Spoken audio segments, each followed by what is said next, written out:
Hey guys! Welcome back to my channel. In this video you would learn about biotechnology.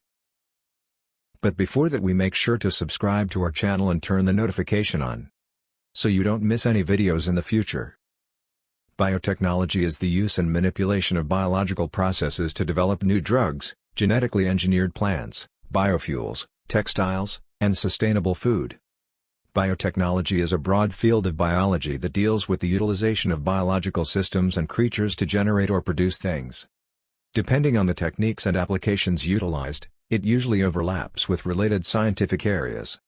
In the late 20th and early 21st centuries, biotechnology expanded to include new and diverse sciences such as genomics, recombinant gene methods, applied immunology, and the development of pharmaceutical treatments and diagnostic tests.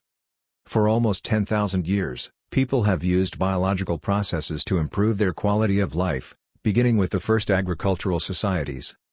Around 6,000 years ago, people began to use microbes' biological processes to manufacture bread, alcoholic beverages, and cheese, as well as to preserve dairy goods. Such processes, however, are not what are understood by biotechnology today, a term that was first extensively used to refer to the molecular and cellular technologies that arose in the 1960s and 1970s. Carl Aricki used the word biotechnology in 1919 to describe the manufacture of products from raw materials with the help of living organisms. Biotech is assisting in the healing of the globe by utilizing nature's own toolbox and using our own genetic composition to heal in direct avenues of research. Biotechnology in health area. Reducing rates of infectious disease. Saving millions of children's lives. Changing the likelihood of major, life-threatening disorders that impact millions of people worldwide. Individualizing therapy to reduce health risks and adverse effects. Developing more precise disease detection methods. Combating major illnesses and common hazards that the underdeveloped world faces. To create microscopic manufacturing facilities, biotech employs biological processes such as fermentation and biocatalysts such as enzymes, yeast, and other microbes. In fuel area, biotechnology is assisting in the world's energy supply by reducing the number of steps in chemical manufacturing processes by 80% or more. Lowering the temperature at which garments are clean, potentially saving $4.1 billion per year. Improving manufacturing process efficiency to cut operating expenses by half or more.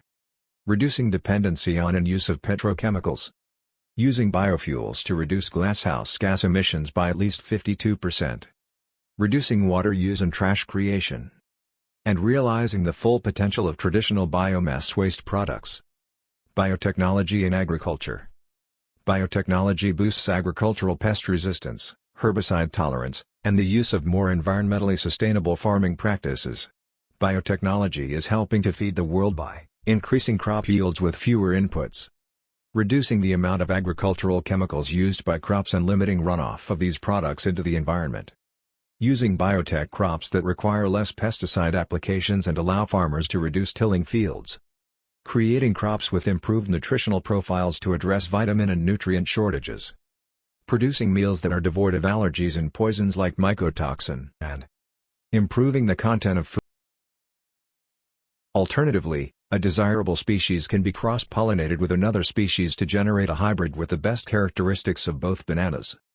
Strawberries and corn are examples of crops that have been bred in this manner. Artificial selection has also been employed with animals in this manner through selective breeding. The numerous domestic dog breeds all descended from the wolf. Artificial selection has also enhanced dairy cow output, egg-laying of hens, and muscular mass in Belgium. Cattle of the color blue. Bioinformatics is a branch of modern biotechnology that focuses on analyzing biological data using computational methods. As a result, the rate of growth in the technological field has accelerated. Biological data can comprise gene sequences and complete genomes, protein amino acid sequences and three-dimensional protein structures, either alone or as protein nucleic acid complexes. Databanks preserve genetic sequences and three-dimensional structure data generated by scientific research and genomic projects around the world. This data is also available to the general public. The Worldwide Protein Data Bank is a vast database that may be searched using keywords like a protein's name or a specific gene sequence. Algorithms have been created by scientists to extrapolate experimental data and estimate the three-dimensional structure that a given amino acid sequence would generate. Biological data, such as genomic sequences, are also utilized to correlate certain genes to specific disorders. The structure of BRCA1 and BRCA2 is included in the protein databank. Genes linked to an increased risk of breast and ovarian cancer in the United States because of their high prevalence of breast cancer. Experts researched the Ashkenazi Jewish population in Washington, D.C.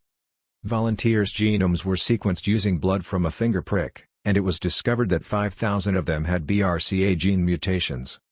These gene changes may result in a protein being shortened, changing its three-dimensional structure, and retaining its normal cell function. However, this has yet to be verified. People with a family history of breast cancer can be checked for these gene mutations with a simple blood test that sequences their genome.